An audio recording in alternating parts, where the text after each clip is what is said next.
Respected teachers, Assalamu alaikum. I am Muslim Akhtar from Snowman Publishers. And in this video, we are going to talk about page number 8 of Knowledge Wheel English series for nursery classes. Look here, this is page number 8. We have two icons at the top of this page. This is about reading and writing. And we have one QR code at the bottom of this page. This is for lesson plan. You can scan it. The heading of this page is, or topic is the page of alphabetical order. تو ظاہر ہے ہم نے بچوں کو یہ بتانا ہوتا ہے الفابیٹس کا ایک آرڈر ہے اے ٹل زی.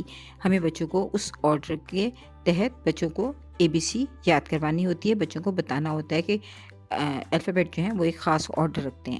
تو بچوں کو آپ سب سے پہلے تو آپ جو پوئم ہے اے بی سی سانگ وہ آپ یاد کروائیے بچوں کو. اس میں بچے الفابیٹیکل آرڈر میں لیٹرس کے نیمز بولیں گے تو وہ اس کو پہچان کر پائیں گے. ساتھ ساتھ آپ فونکس میں بھی کروا سکتے ہیں بچوں کو کہ آپ فونکس اس کی دہرائیں اور فونکس کو ان سیکوینس بھی آپ فونک سانگ جو کہ ہم نے ویڈیوز میں دیا بھی ہے, آپ فونک سانگ کے تھرو بھی الفابیٹیکل آرڈر یاد کروائیں اور نیم سانگ کے تھرو بھی جو الفابیٹ کا نیم سانگ ہے اس کے تحت بھی آپ الفابیٹیکل آرڈر بچوں کو یاد کروائیے. اور اس کے بعد آپ بچوں سے یہ لاجک اسمارٹ بچوں سے جو ایکٹیویٹی اے ہے کہ write the letters of the alphabet in order in H box.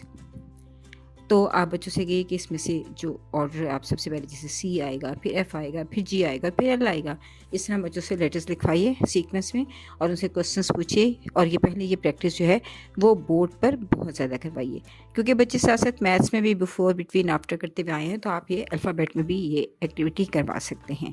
اور ساتھ ساتھ ان آرڈر لکھواتے ہوئے آپ بچوں کو, کیونکہ جیسے کہ نمبر آرڈر ہوتا ہے ایسے الفابیٹیکل آرڈر بھی ہوتا ہے, تو بچوں کو الفابیٹیکل آرڈر دینے کے لیے آپ بچوں کو اس طرح کی مشق ضرور کروائیے. اور خاص طور پہ نیم سانگ, اے بی سی سانگ اور فونک سانگ بچوں کو الفابیٹیکل آرڈر کو یاد کرنے میں بہت ہیلپ فل ہوتا ہے. تو بچوں سے کہیے کہ وہ اس سانگ کو یاد کریں اور بار بار دہرائیں. شکریہ.